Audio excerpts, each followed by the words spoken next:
Buenas tardes, país. Bienvenido una vez más a Opinión Pública. En el día de hoy yo me siento muy agasajada de tener a un amigo que voy a presentar de todas las aristas que ha podido desarrollar en su vida. Es como si fuera una rueda. Segundo Reynoso ha comenzado su vida a través de la plata y también de ilustrador de publicaciones. Pero eso ha devenido a que es el único pintor dominicano que ha asociado la ciencia a través de su obra. Y eso va a ser parte de lo que vamos a llevar en esta conversación, que vamos a tratar de que nos diga cómo ha ido su vida desarrollándose. Te conocí sobre el 80, pero sobre todo es además escritor. Tenemos aquí parte de lo que ha sido su obra y vamos a conversar de qué es la trascendencia de ella. También como caricaturista a través de diarios dominicanos como El Caribe, Última Hora, y otros medios que vamos también a comenzar, sobre todo lo que es la cibernética actualmente. Vamos a hacer una pausa y enseguida volvemos con todas las expresiones del programa de hoy. Para sentirse bien y ir a sus compromisos sociales, visite siempre al mejor salón de esta capital. Salón Marcia Beauty Center. Está en la Rómulo Betancourt, esquina Caonabo. Y para mayor información puede llamar a su teléfono 809-482-3239.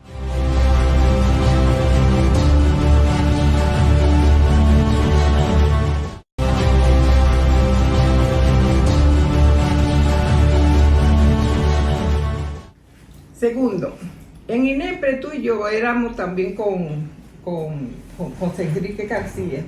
Éramos panas porque las conversaciones entre nosotros abarcaban tantos aristas de lo que es el arte, de lo que es las relaciones públicas, de lo que es también la estructura en ese momento que era el boom latinoamericano. Y eso fue concraciándose y nos aglutinamos en una amistad que ha durado hasta ahora. Vamos a comenzar cuando te conocí, que era ilustrador de publicación. ¿Cómo vino eso y cómo ha devenido en el transcurso de tu vida? Mira, la ilustración para mí no era, en mis comienzos, no era una fantasía o arte, era para yo comer, para yo ganarme sustento diario. Entonces, no tenía nada de romántico en mis comienzos. Ahora, yo sí creo que... Comer es primero, decía Piña Gómez. Yo sí creo que también, no sé, que hay una tendencia, quizá, no sé si es verdad que dicen que uno nace con una tendencia o quizás con una sensibilidad, porque yo a los 7 años yo pintaba en mi casa, en el patio, sin tener ninguna instrucción de academia, nada de eso, ni siquiera escuela. Yo no había ido a la escuela todavía y yo vivía pintando en el patio, en la cosa, en mi casa. Entonces, ¿cómo devino que eso fue parte de lo que fue tu trascendencia como pintor? Que fue casi dado con caricatura y obra de arte. ¿Cómo fue esos inicios? Mira, cuando yo vine de Puerto Plata aquí, Altamira específicamente, la tierra de nuestro amigo Alberto Ulloa, esa gente que nos criamos juntos y cosas, yo vine a vivir a Villajuana. En Villajuana, ahí yo comencé mi primera publicación, que fue en Cachafú. Entonces yo descubrí... Espérate, Cachafú fue la primera revista de caricatura y fue un boom. Y todo el mundo, yo creo que era semanal. Todo el mundo semanal, la esperaba. Sí. Silvestre Berró, me acuerdo que y sobre todo lo que era la práctica política. Correctamente. Todo era caricatura política y estaban los mejores. Acuérdate de Miche Medina, que era un caricaturista de derecha, pero tenía un estilo sólido y definido. En esa época prácticamente era el mejor. Estaba ahí el Teddy, David Peguero, que para mí es el mejor, de su tiempo fue el mejor. Y yo cogí muchas pautas de él, aprendí mucho de él, Teddy. Posteriormente, ahí la mayoría de las caricaturas publicaron ahí, pero ahí fue donde yo primero hice una caricatura que publiqué. Pero devino esa praxis de la obra tuya, en lo que yo acabo de decir en la presentación, ¿cómo fue que fue hilvanándose la ciencia con la obra tuya? ¿Cómo fue ese tránsito? Eso es muy importante, mira. yo me trasladé a los Estados Unidos en el año 1983 a vivir para allá. Entonces yo normalmente compraba muchas revistas de física, de ciencia, pues a mí me gusta la ciencia. Y yo me acuerdo que yo para matar el tiempo en los trenes, cada vez que cogía un tren compraba una revista, la Popular Science, Astronomy, y otras más que tenían que ver con la astronomía, porque a mí me gusta mucho la astronomía. Y yo leía mucho sobre eso. Entonces hice una conexión, comencé a indagar, a pensar en hacer cuadros que tuvieran que ver algo con esa inquietud que yo tenía. Y ahí yo creo que ahí fue que comenzó todo. Y de la astronomía, ¿qué te ha conducido para hacer esa obra? ¿Y cuál es la respuesta del público? Mira, la respuesta del público comercialmente no es mi fuerte. Porque normalmente los cuadros que yo pinto, que tienen esa tendencia, por ejemplo, yo pinto una vez un cuadro que dice partículas que fluyen, por ejemplo, o fluido de partículas. Tú lo ves el cuadro y realmente no tiene la gente no tiene muchas veces ni siquiera lo liga a una obra de arte, tú sabes, muchas veces.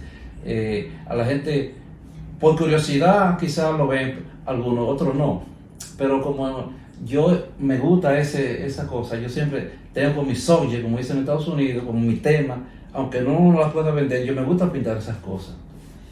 Y eso deviene a lo que es la investigación que todo artista plástico y cualquier creativo tiene que tener antes de hacer una obra de arte. Correctamente, fíjate.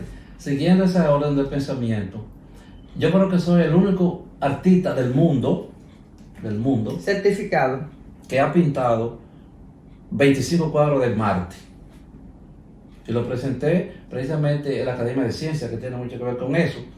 Pero paralelamente a eso, yo he creado una teoría en astrofísica, se llama estado de dispersión de la materia, el quinto estado de la materia. Y yo tengo incluso un certificado de Washington, tú sabes que donde esas cosas se aprueban o no. ¿Es una patente? Sí, yo tengo ¿Y qué dice esa patente? No, certificando como una idea, una teoría que es única y que es exclusivamente mía y que los derechos solamente yo soy el que los tengo. Eso es lo que yo puedo haber traído. Que el arte tiene un sentido más allá de lo que es la emoción de la pintura. Entonces, ¿qué aporte le da la ciencia al arte? Mira, por ejemplo, esa exposición que yo hice sobre Marte, cuando la gente se acerca a ella, yo tengo que hablar mucho. Y a mí me gusta eso, hablar de las cosas científicas. Yo lo que soy un pintor, un caricaturista. O sea, es un arte form. Correctamente. Entonces, a mí muchas veces incluso me gusta hablar más del arte que tiene una tendencia científica que el arte normal. Por ejemplo, yo tengo muchas técnicas en la pintura, pinto arte abstracto, arte figurativo, muchos tipos, construccionismo, cubismo, todas esas cosas las pinto. Sin embargo, donde yo me siento realizado, yo estoy haciendo una investigación que tenga algo que ver con la ciencia. El primer cuadro que yo hice sobre el ligar la estética plástica a la corriente científica fue un hombre en el año 1985 con el cerebro cibernético y la cara normal. Ese fue el primero, 1985. Entonces ese cuadro, yo seguí por ahí y me parece que yo soy de los primeros, si no el primero, porque en el año 1992 fueron una comisión china que hubo un acercamiento entre China y Estados Unidos, las galerías que estaban en el Soho, en West Broadway, ellos hicieron una apertura a artistas jóvenes de China. Tú sabes que yo me cogía siempre un día en Nueva York para yo ir a los museos y ver las galerías. Vamos a decir que tú tuviste más de 30 años en Nueva York. Correctamente. Y me gustaría después de la explicación que estás haciendo, ¿qué hiciste en Nueva York a través de la plástica? Correctamente. Entonces yo hablé con algunos artistas chinos, vi su producción y una vez lo llevaron a la televisión y él dijo eso, que ellos son los primeros que hacían arte ligado con el mundo de la ciencia, tú sabes, del microchips, de la tecnología. Entonces yo el mío lo pinté en el 85, así que el primero soy yo. Entonces tú puedes ir a Guinness para que eso te lo reconozca. Perfectamente. Mira, ¿tiene eso en mente? Mira, ahora tú me has dado una idea, porque yo ni siquiera tenía esa idea. Te lo agradezco. Yo podría hacerlo. Y te voy a seguir para que lo hagas. Sí, correcto. Porque sería un honor para la República Dominicana, para el arte dominicano, que tú ganes esa medalla. Esa idea, yo ni me había pensado por la mente. Mira, a mí me gustaría que tú nos dijeras que esa práctica, porque el cosmos y el mundo está tan agraviado ahora mismo con esa corriente de que el humano agrede tanto a la naturaleza, que mucha gente lo que piensa es que hay que buscar en la atmósfera, en otros sitios, para tener como un reciclaje de los humanos fuera. Sí. Me gustaría que nos dijera qué está pasando con eso y si tú apoyas eso. Claro, correctamente. Toda la investigación científica, o sea, seriamente yo las apoyo y las sigo y me gustan. Y esta particularmente, que es la más importante que puede hacer la raza humana. Porque de esa investigación y de los logros que se hagan, dependerá incluso que sigamos existiendo como una clase humana, como una especie humana. Por eso es la importancia que tiene. Fíjate, ya a partir que se comenzó a investigar que hay otros planetas, ya se han hecho más de 4.000, se han encontrado exoplanetas. Ninguno ha encontrado que es igual que este. Se supone que en el espacio es tan inmenso y tan diferente y es tan extremadamente, hay tantas cosas, que es muy probable que en condiciones diferentes haya otro tipo de vida también. O sea, si tú tienes un planeta que está, donde le llaman en la zona de vida, que no haya mucha radiación, pero tampoco haya mucho frío, como la que nosotros tenemos el privilegio de estar. De eso han encontrado, pero no han encontrado, por ejemplo, agua en la superficie, sólidos rocosos. La mayoría son planetas de gas, gaseoso y gigantesco. ¿Y Marte qué probabilidad? Marte es un planeta que se nos parece mucho porque es un planeta rocoso, no tiene una gran vida geológica, o sea, no se han descubierto que tiene vida, por ejemplo, el magma ardiente que se mueve, no se han detectado volcanes, hay volcanes extintos, pero parece que la vida geológica es muy pobre en Marte, aunque sí se han escuchado en los robots, los aparatos que hay allá captando, estudiando el planeta, se han oído incluso sonidos y se han captado movimientos, pequeños terremotos, pero aún así la vida geológica de Marte es muy pobre.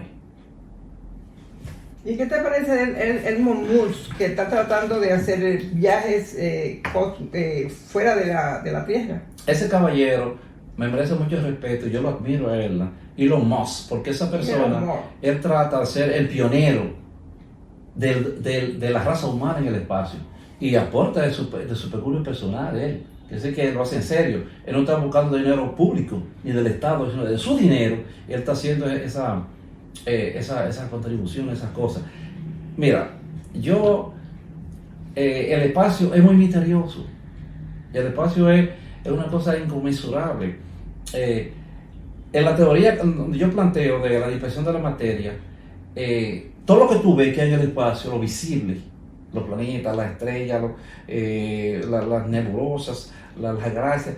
Eso es invisible lo visible, el mundo visible del espacio exterior del cosmos. Tú dices que hay un 5% y lo otro es invisible. Materia oscura y energía oscura. La materia oscura aún no se ha definido, porque aún con todos los procedimientos y pruebas que se han hecho, no se ha podido definir qué es lo que es la materia oscura, el black matter. Y la energía oscura es un 37 también, tampoco se ha definido. Lo que se cree que la energía y la materia oscura son las que están ampliando el universo, la inflación del universo, el aceleramiento de la inflación del universo. ¿Y cómo se capta esto? ¿Se capta eso? Fíjate, hay un procedimiento que fue creado. Hubble es el padre de la astronomía moderna, que descubrió las galaxias. Edwin Hubble. Ese señor fue el que le enseñó al mundo que lo que se ve, que además de las estrellas, otras cosas son galaxias, son otras cosas increíbles. La ampliación del universo, La profundidad del universo la enseñó él.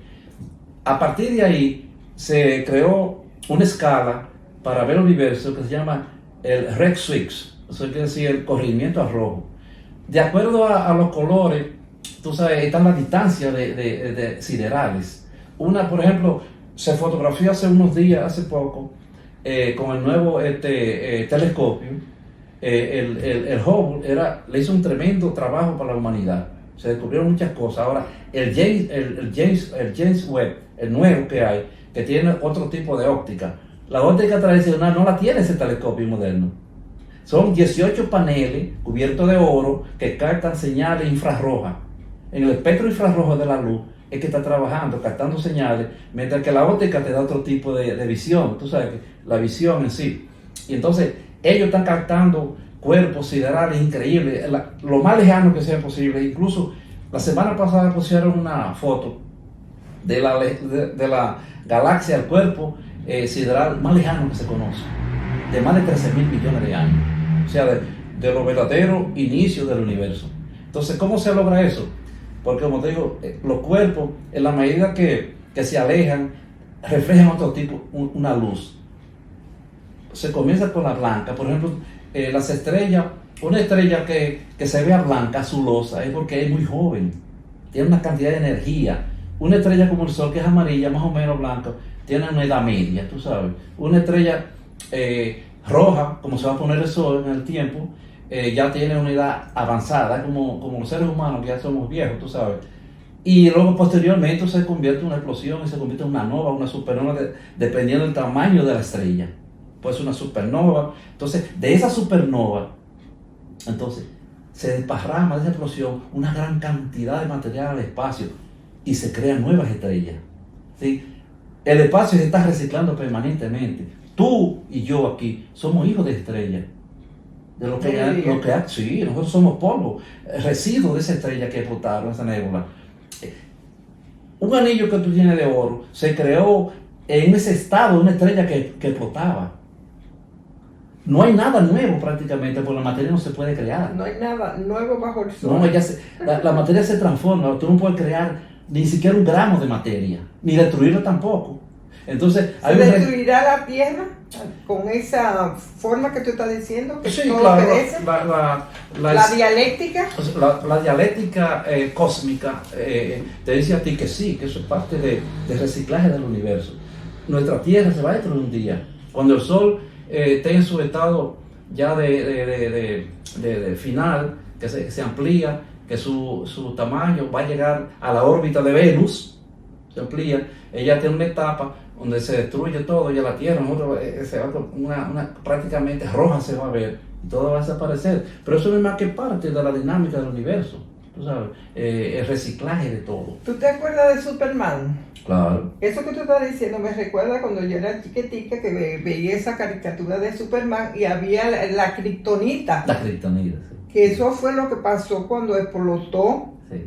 No me acuerdo cómo se llamaba ese sí, un planeta que explotó. Planeta, sí, donde surgió, sí, salieron los padres y sí, Superman. La imaginación siempre de nosotros los dibujantes no tiene límite. O sea, tú dices, ¿cómo es posible que venga una persona con las mismas características de nosotros y hablando inglés inclusive, que es en un mundo extraño? Esa es la imaginación. Ahora, lo que no es imaginación es la realidad de la investigación científica. Por ejemplo, los chinos descubrieron un nuevo material en la Luna. ¿Cuál? No tiene nombre todavía porque es nuevo. Entonces, los chinos están avanzando prácticamente un poquito más incluso que la NASA. ¿Por qué? Porque ellos lo que descubren se lo muestran a la gente, mientras que la NASA, ellos les gustan encubrir, uncover, todos los descubrimientos de ellos. Después que ellos le han dado una gran cantidad de habitamiento y estudios, que todos ellos lo dicen al mundo, mientras que China te lo dice directamente. Por ejemplo, la Luna, los Estados Unidos nos ha mostrado la NASA que la Luna es gris, negro y blanco. Sin embargo, no es el color real de la Luna. La Luna tiene unos colores, incluso color brown, tú sabes, marrón y color sí, de la Tierra. Entonces, ellos te dan una versión real. La Luna incluso tiene evidencia de que fue habitada, porque hay fotografía, hay una serie de cosas que están ahí y que el que quiere investigar puede verla. En la Luna hay incluso una ciudad antigua. En la Luna hay una palabra gigantesca de kilómetros de tamaño. Un cañón. En la Luna hay puentes. En la Luna parece que había una civilización que hacía minería ya, porque en la Luna es una joya de riqueza. En la Luna hay una parte de ella que tiene una pátina de un metal que se llama Helium 3, que es energía pura y que es una reserva para la Tierra de tener energía en el futuro. Entonces la potencia que logre ser ese material, traerlo, va a ser la potencia más poderosa del mundo. ¿Ya? O sea, el Helium 3 va a ser la energía del futuro y está en la Luna. Pero además de eso, en la Luna ya los chinos han descubierto ya depósitos de agua. Eso era una imaginación que se decía. Ya ellos tienen pruebas de esa agua que es subterránea. Claro, a nivel milimétrico, por ejemplo, de un gramo de materia quizás puede encontrar 10 moléculas de agua. O sea, a ese nivel, tú sabes. Segundo, estoy anonadada de las cosas que tú estás diciendo. Vamos a hacer una pausa. Enseguida volvemos con toda esta evolución de lo que es la vida de Segundo Reynoso. Enseguida volvemos. Esto, no exagero.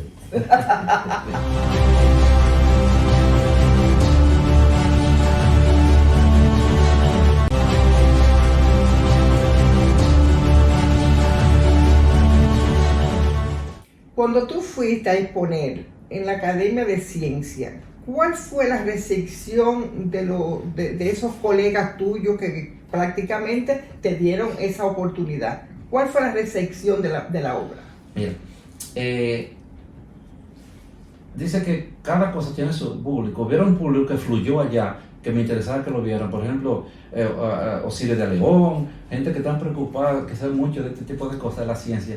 Yo los invité y fluyó una serie de personas.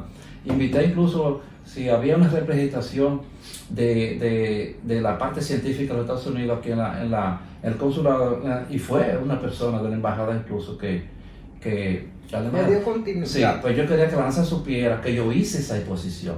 No sé si ellos supieron o no, pero a la larga yo creo que voy a tener. Yo hice esa exposición sobre Marte para llevar a diferentes sitios, hablar sobre eso, sobre lo que hemos hablado ahora, sobre la astronomía. Y yo la tengo en casa guardada, pero creo que voy a ponerla itinerante. Pues yo alguna vez voy a sitios que yo fui a estudiar y yo voy a conversar, no sé, de literatura una o carta de de que tú has hecho eso para ver cuál la disposición de ellos para apoyarte. Es una buena idea tuya, te lo agradezco. Te estoy dando dos ideas. Sí. Es muy importante de que esto fluya para que la gente sepa que los dominicanos no solamente comemos plátano, que también los dominicanos tenemos esa sed de ser científico también. Te voy a narrar una pequeña anécdota que me pasó. Yo andaba con mi amigo Alberto, estábamos en el Smithsonian y haciendo un recorrido, un rally por el Washington, y entonces llegó un momento que yo estaba viendo a Marte, un tamaño que yo tiene gigantesco como lo es, y como yo me gusta el tema y conozco un poco de algo de eso, yo lo cogí. Había un mouse ahí que para tú buscar cosas. Nadie, cuando yo fui, yo duré media hora viéndole, después volví un rato más, nadie se acercaba. Y cuando yo puse a utilizar el mouse para marcar sitio de mar, cuando yo voy para atrás, vi una cola de gente atrás de mí, de un dominicanito que no. Y comenzó todo el mundo entonces a coger el mouse a ver cosas allá de Marte, en el instituto. ¿Cuántas exposiciones tú has tenido con esta temática científica? Específicamente, yo he tenido participación en colectivas tocando el tema ese, pero una sola exposición ya la hice en la academia, solamente esa de 25 cuadros. Ahora, yo hago en colectivas, muestro mis cuadros que tienen algo de eso. Ya, pero también con la cibernética. Sí, claro, casi siempre. Es que casi toda la temática que fluye de Segundo Reynoso tiene una investigación. Mira. Te conocí con el taller. Correcto. Y te decía, entonces, ¿qué ha pasado? Mira, en el año 1998 se estaban haciendo investigaciones sobre la clonación. de cosas vivas, de especies. A mí me gustó mucho el tema y yo hice un cuadro que se llama Dolly, que fue sí, una oveja que clonaron claro. en los Estados Unidos, en el Reino Unido, y yo hice después un cuadro, varios cuadros sobre el tema. No sé si has visto alguna imagen de ellos. Hice una secuencia de trabajo sobre eso porque me gustó mucho. E incluso un cuadro de eso yo lo puse en New Jersey, otro en New York, me mandé uno a Italia también. Esa secuencia me gustaba mucho. ¿Por qué? Porque a mí, como te repito, yo soy una persona enamorada de la investigación científica. Claro, lo estamos viendo y con mucha propiedad. Pero me gustaría que tú nos dijeras precisamente en esta parte, porque estoy intuyendo que tú crees en extraterrestres. ¿Es así? Mira, lo que yo he aprendido en la lectura que yo he tenido y las investigaciones que he hecho es que el universo es demasiado amplio y nosotros no tenemos el privilegio de ser los únicos. Entonces, fíjate las posibilidades. Nosotros, todo lo que vemos en el universo, en el cielo, cuando nosotros miramos para arriba, vemos una fracción de la Vía Láctea, o sea, de la vía de la leche, como se le originalmente, es una fracción que vemos. Sin embargo, la Vía Láctea tiene un diámetro de 100.000 años luz. Puedes pensar, un día luz nada más, los millones, billones de kilómetros que hay, es más, una hora luz, hay billones de kilómetros, billones. Entonces, imagínate, 100.000 años luz, mira lo grande que es esta galaxia. Sin embargo, la galaxia de nosotros no es más que un tamaño estándar. Hay otras que son más grandes, como la gran nube de Magallanes que está cerca de nosotros y que un día nos va a tragar. En el futuro lejano, se calcula que puede ser en 4 millones de años. Es muy probable que, pues yo no estoy ahí. que se acerque una tendencia natural de que una galaxia grande se traga a la otra. Sin embargo, los estudios que se han hecho y la historia que hay de las pruebas que se tienen, no ocurre un cataclismo entre ellas, sino que se fusionan porque los espacios que hay entre las interestelares son grandísimos. O sea, se van a fundir, sin embargo no van a haber cataclismos. Una prueba de ello es que Alpha Centauri, que es una estrella más cercana a nosotros, que está a 4.2 años luz de nosotros, hay una distancia increíble de Alpha Centauri a nosotros. Fíjate que nosotros duraríamos, nosotros ahora mismo podemos conseguir la raza humana hasta 25.000 kilómetros por hora. Si tú haces 25.000 kilómetros por hora en una nave de aquí a allá, duraría 80.000 años para llegar allá. Mira las distancias que son de las estrellas, y es la más cercana que tenemos. Entonces, el espacio es demasiado grande y hay demasiadas cosas. ¿De dónde viene el aerolito? ¿Y puede un aerolito destruir la Tierra? Los asteroides, que son cuerpos que andan errantes, pero que están en órbita también, aunque sean pequeños. Por ejemplo, nosotros tenemos un cinturón de asteroides que está entre Júpiter y Marte. Cinturón de asteroides. También uno tenemos que se llama el Kuiper, que está Plutón es parte del Kuiper, el cinturón de Kuiper. Pero más para allá, a más de 29.000 millones de kilómetros, están lo que llaman la gran nube de Oort, que es ya ese espacio por ahí ya ni siquiera incide el Sol.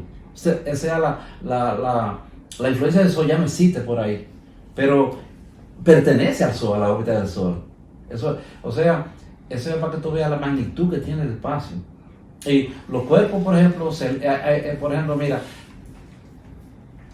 la Tierra, el sistema solar, nosotros andamos alrededor de la galaxia, tenemos un espacio que flotamos a través de ella. Cada 250 años nosotros le damos una vuelta a la galaxia. En ese recorrido, algunas veces la galaxia capta cantidad de cuerpos que están sueltos en el espacio, que no tienen órbita fija, y él las capta, porque ya se ha demostrado, realmente sabemos que la fuerza de gravedad es increíble, que opera donde quiera, y que en el espacio las condiciones de física son las mismas prácticamente. O sea, la fuerza de gravedad es una ley y existe, entonces actúa en sí. Entonces nosotros recorrimos muchas veces y se amplía cada vez el repertorio de cuerpos que nosotros tenemos. Cada 205 años se amplía más porque se atraen más cuerpos. Entonces, muchos cuerpos de eso son seguros. Por ejemplo, la NASA lo tiene ya catalogado algunos esteroides que pueden ser peligrosos. Creo que 2.800, exactamente, porque eso se varía y ellos lo tienen ya observado, lo tienen registrado. Pero algunas veces aparecen otros que vienen que no están registrados porque no pertenecen a nuestro sistema. Y esos son los peligrosos.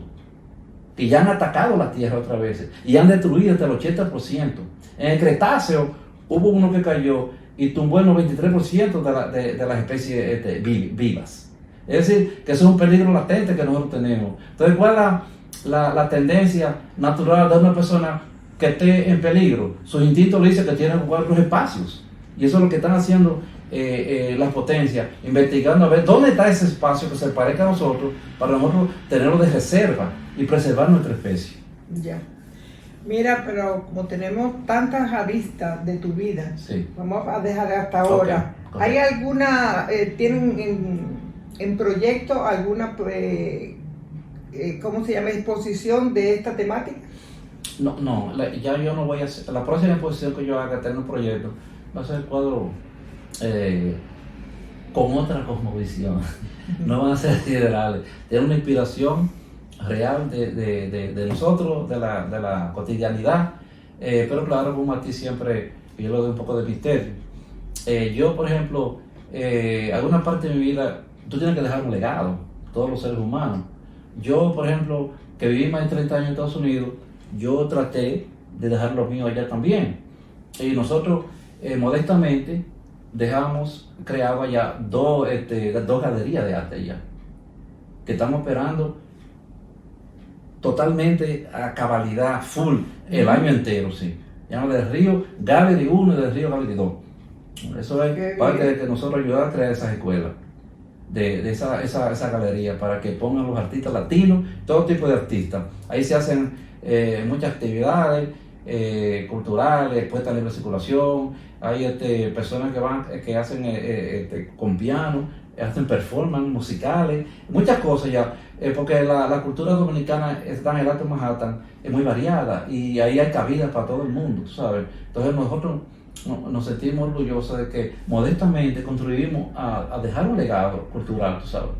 Además, donde yo siempre he vivido, que es en Brooklyn, que viví, mi familia, me nacieron mis hijos y todo, yo también ayudé a construir una escuela que reflejara el mosaico cultural latino, dominicano, caribeño, africano, todas esas cosas. Y nosotros, esa escuela la ayudamos a construir.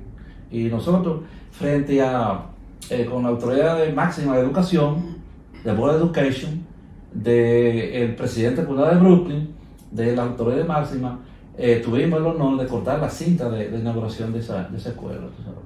Uno siempre está preocupado por la gente de uno, tú sabes. Y también eres líder comunitario. Sí, yo una cosa ya la descubrí allá, que yo podía hacer eso. Porque yo me ligué a una organización. Y ayudaste a muchos dominicanos. Sí, yo se llama ACORE, que en inglés es Asociación de la Comunidad para las Reformas Ahora, Association Community o Community for Reform Now. Esa organización, yo todavía pertenezco a ella, tengo como 30 años como miembro, y esa organización también tiene inquietudes políticas. Tenemos un partido político que se llama Welcome Family Party, Partido de la Familia Trabajadora. Nosotros no tenemos fuerza para ir a la elección, lo que hacemos es que apoyamos candidatos demócratas, y ellos entonces nos benefician con la influencia que tengan en el panorama político, ¿sabes?, del Estado o federal. Vamos a entrar ahora a una parte importante de tu vida, que es la caricatura. Y sobre todo, que tú has investigado sobre la historia. Sí. Pero eso será después de la pausa.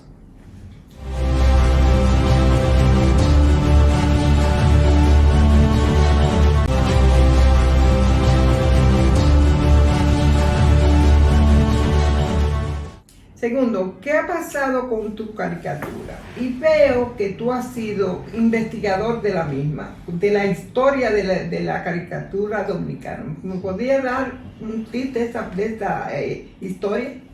Mira, la caricatura dominicana, como casi muchas cosas de las facetas artísticas, se pierden en la historia. en las tinieblas. Pero Procopio, en los años 30, era un gran caricaturista famoso.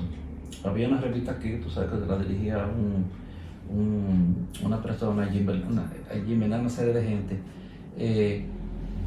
que participaba en ella. Había caricaturistas. Con Trujillo la caricatura era con mucho cuidado y nadie prácticamente hacía sobre todo caricatura. editorial. Sí, ahí se hacía alguna editorial, una cosa que tú sabes que no el artista no en ningún momento se ponía. Ahora, la caricatura que no refleja el humor político, la ironía, no es una caricatura en sí realmente. Tiene que ser agresiva, tiene que ir contra la corriente y tiene que tener también un sello de responsabilidad también.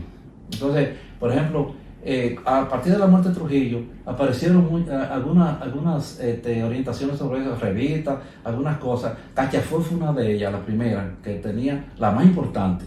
Eso dijo antes. Sí, entonces, por ejemplo, yo bebí de la fuente de un gran caricaturista latinoamericano, se llama Ríos Mexicano. Y bebí, también aprendí mucho de una revista que se llama Magazine, M-A-D, revista M-A-D, que es decir, la revista loca, tú sabes, que es la más famosa de los Estados Unidos, el Mad. Yo aprendí mucho de ella, ahí están los mejores de los Estados Unidos. Gino, sí, de sí. Argentina, Sí, con Mafalda. en Argentina siempre ha habido una gran caricaturista. Yo no sé si tú te acuerdas de una serie de los periodos que salía, por ejemplo, el Doctor Merengue, Doña Tremebunda, porque en Argentina siempre ha habido una vena caricaturista buenísima, buenísimos son ellos. Y en esa época llegaba a los periódicos dominicanos, pero Quino, particularmente con Mafalda, él creó ese personaje, lo hizo un tiempo, pero después él mismo lo cerró porque se agotó ya y no siguió publicando más. Ahí más o menos a mediados de los 70. También en México hay muy buena caricatura, que comienza ya en la revolución y pre-revolución. En la revolución había muy buena caricatura. Y aquí es Harold Priego. Sí, Harold, mi gran amigo, fenecido de tiempo, él lo hacía. Sin embargo, te voy a decir algo. Priego una vez me dijo a mí que quería aprender de la caricatura y que le dé algunas pautas. Eso me dijo Priego a mí, años 70 por ahí. Porque él no estaba dedicado ni tenía la destreza en esa época, era muy joven él, no tenía la destreza que después desarrolló y que yo admiro, y siempre he admirado a él, lo admiraba mucho. Pero yo lo conozco bien a él, su padre, que era una persona, que escritor también, muy culta.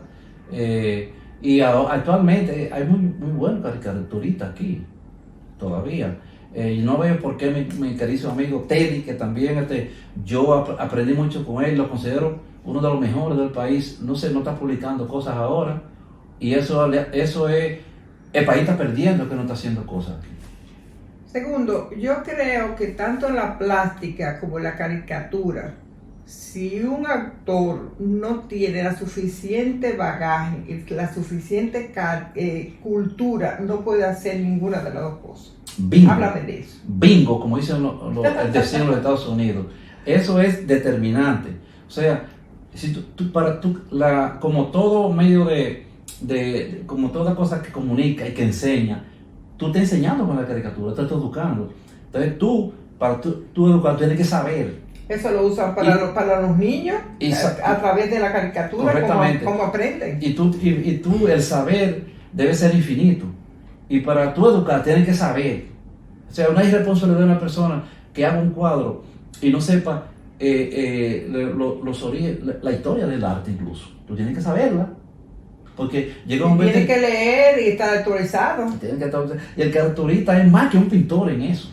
Porque se va a lo social, a lo político normalmente. O sea, tú dejaste parte de tu vida, dejaste atrás la caricatura, pero la vuelve. Y lo está publicando en las redes sociales, que es un boom. Mira, ¿cuál es la retroalimentación que tú tienes de la caricatura en Facebook, por ejemplo? Tremenda. Esa pregunta me actualiza. Mira, yo cuando llegó el COVID, la epidemia esa de la COVID, que no es él, porque es femenino el nombre, la COVID, todo el mundo se refugió en su casa, y yo también. Entonces, claro. Yo ahí me puse a investigar y cosas, y creé ese personaje, Chivirica, Chivirica el nombre lo dice, una locuaz, que dice cosas atrevidas, que está en el medio siempre, opinando de lo que debe y no debe opinar. Entonces yo creé ese personaje, lo fui variando anatómicamente. ¿Pero qué quiere decir Chivirica para los amigos televidentes? Que eso es como más de Cibao, sí, Chivirica. La palabra chivirica es un término que seguramente es Cibao, que quiere decir una muchacha que es media, incluso hasta puta, que habla mucho, que es locuaz, que es irónica, todas esas cosas, o sea, que habla demasiado, que habla cosas. Entonces, eso es precisamente la caricatura, que yo hablar de todo, opinar de una serie de cosas, de temas, y yo cogí ese personaje, lo hice al principio con la anatomía de una chiva, después lo varié, solamente pinto la cara, porque yo le doy énfasis ahora a lo que ella dice, o lo que sucede alrededor de ella, no ella en sí. ¿Y qué está diciendo tu caricatura actualmente? Con tanto como está el mundo explosionado, con guerra, con inflación, con pobreza, con migraciones. ¿Qué está pasando con tu caricatura? Mi caricatura es irreverente, encaje todo en los 360 grados. Por ejemplo, yo hago a través de ella, yo hablo de la haitianización del país. Que hace 6 o 7 años era un tema tabú, solamente mi amigo Manuel Núñez tocaba el tema, y aquí tú hablabas de eso y tenía problemas. Yo en Estados Unidos tuve problemas con eso, porque yo creo que debe haber 2 estados, uno allá, otro aquí, que nos respetemos, pero que la República Dominicana no puede soportar otra población de 10 millones. Los Estados Unidos pueden hacerlo, aceptar inmigrantes, porque tiene 9 millones de kilómetros cuadrados y la mejor economía del mundo. Y necesita todavía la proporción de territorio, riqueza en Estados Unidos todavía no es simétrica. Ellos lo que tienen son 330 millones de habitantes, que lo tiene Indonesia prácticamente, un país, una zona pequeña, donde Estados Unidos puede asimilar inmigración, pero nosotros no, estamos saturados ya, súper saturados. Entonces yo creo que yo debo denunciar esa situación. Bueno, también yo en el tema internacional, la guerra de Ucrania, ¿qué dice? Yo soy una persona que internacionalmente siempre me ha gustado la cultura rusa. Un enamorado de Chekhov, Dostoyevsky, de todas esas cosas. Yo soy un enamorado. Y a través, políticamente es mi líder actualmente mundial. Y creo que es una persona, un estadista que es único y el mejor del mundo, creo. ¿Por qué? Porque ha puesto en aprieto a la OTAN, o sea, 32 países, más la potencia más grande del mundo, él lo tiene ahora, lo tiene al filo de la navaja. Entonces el hombre tiene una gran capacidad para organizar cosas y mantener. Mira, los rusos tienen en particular un hábito, es que son muy patriotas, quieren su país. Lo demostraron en la Segunda Guerra Mundial, que perdieron la tercera parte de su población. Entonces es un país que quiere su país. Los dirigentes rusos hacen son totalmente arraigados con su país, porque es un país que quiere su patria. Fíjate, Rusia siempre ha sido agredida. Los mejores han perdido allá. Napoleón, el guerrero mayor del mundo, allá él perdió. Hitler, el segundo más grande, perdió, allá fue que perdió en Rusia. O sea, la ofensiva, cuando Rusia logra vencer en Stalingrado, vencerlo a ellos, entonces ellos comienzan una contraofensiva a Europa y libertan todos los países que estaban bajo la hoz de Hitler, Hungría, Rumanía, Checoslovaquia, Polonia, todo eso. Es Rusia que lo liberta a ellos. Sin embargo, esos países ahora están en la OTAN y han rodeado a Rusia. Y Rusia ahora, Rusia ha tendido un manto de paz. Cuando se derrumba la Unión Soviética, que es otra forma de ese país ser, con otra estructura diferente, está conformada por el Pacto de Varsovia y los países que ya mencionamos, que se adhirieron a esa sombrilla de la Unión Soviética. Esos países ya están en contra prácticamente en otra sombrilla, que es la OTAN. Sin embargo, Rusia siendo la misma, pero los Estados Unidos y la OTAN quieren cada día arrinconarla contra la pared. Por eso le ponen, por eso el problema del pacto de los misiles de medio alcance. Trump rompió con ese pacto, pero eso garantizaba la seguridad de ambos. Lo rompieron, pues entonces ellos están en peligro, Rusia, sus fronteras están en peligro. Por eso este hombre ha aparecido y dice: no, nosotros tenemos que preservar nuestra frontera. y le vamos a meter mano a quien sea en pro de nosotros garantizar la seguridad de nuestra gente. Y por eso el enfrentamiento de Ucrania y su madre patria, que es Rusia. Estamos casi llegando al final del programa y no quiero dejar de que tú nos comentes estos 3 libros que has escrito y sobre todo el primero que me pareció como una cosa exquisita y me dice y qué parte del último que es Luperón. ¿Por qué Luperón? Mira, yo considero que los seres humanos todos debemos siempre ser creativos y tratar de aportar, dejar algo a nuestros seguidores, a los nietos y a la sociedad en sentido general. No tenemos que aportar, somos parias si no aportamos al desarrollo de la humanidad. Entonces yo, después de viejo, me ha cogido con escribir a mí, tú sabes, y comencé con una novela. Es un personaje que yo conocí en New York. Oye, hay que decir que la novela es lo de lo que es la narrativa. Sí, correctamente. ¿Cómo comenzaste por ahí? Sí. En vez de escribir cuentos, por ejemplo. No lo cuento yo, porque la novela es un mundo que tú creas amplio y te refleja más cosas que considero yo con los mismos cuentos.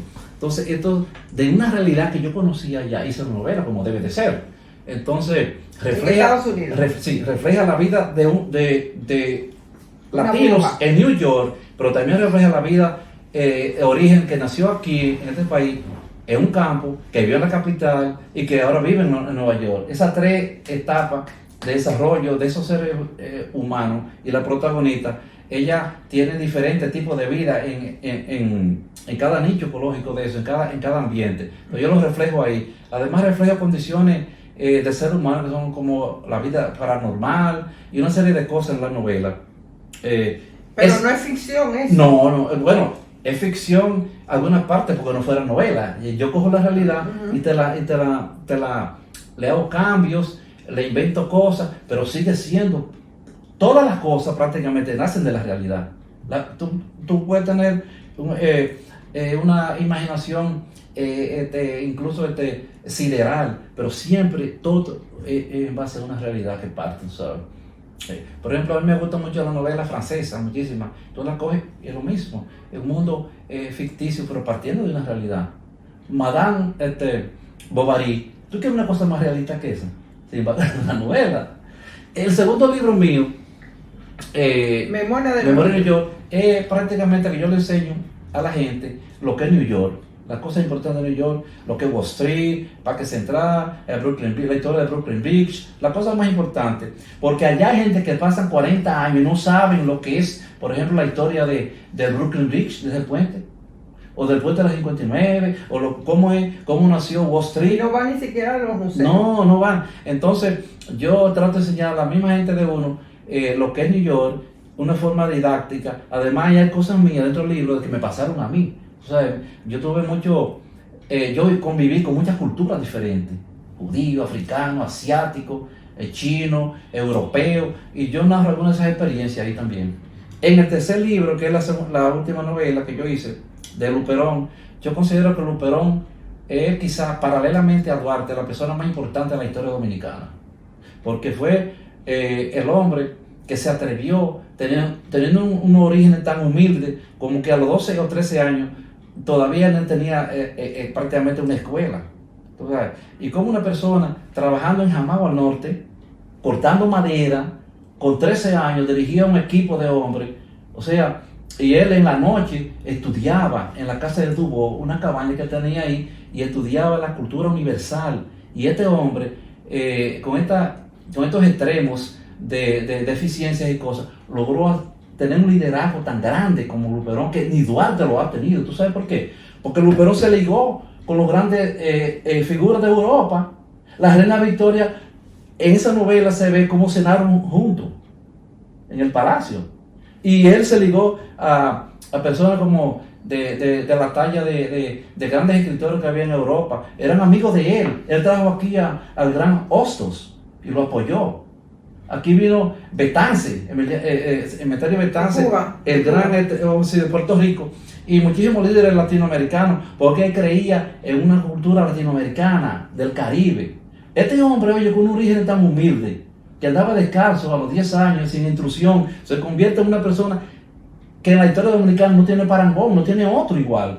Entonces yo simpatizo por este hombre. Además, él rompió el último cordón umbilical que había con el colonialismo europeo, español. Él es que rompe ya, Luperón, prácticamente los últimos ya, y él define ya que los países deben tener soberanía sí o sí, y la reclamó y lo logró también. Yo simpatizo mucho por él.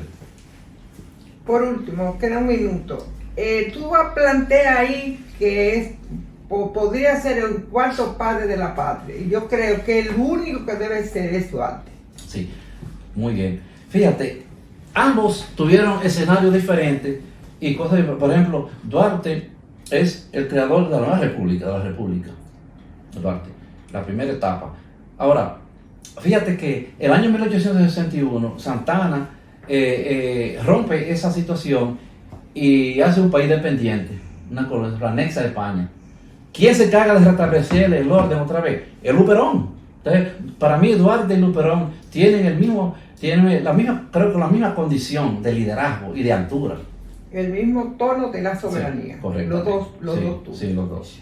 Pero Sangundo, ha sido un placer encontrarte de nuevo aquí. Sí. Y hablando de temas tan importantes como es el arte con la ciencia. Sí. Eso es algo que aquí en República Dominicana y creo que en el mundo no se asocia.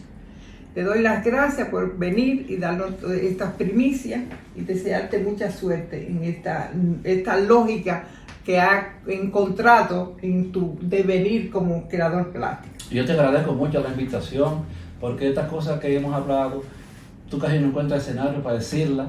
El espacio tuyo he visto que tú tienes libertad para decir las cosas, y te agradezco mucho la invitación y quiero que tu programa se mantenga siempre. Muchas gracias. Y ustedes saben, será como siempre, como el próximo domingo, yo los encuentro en otra opinión pública. Atentos.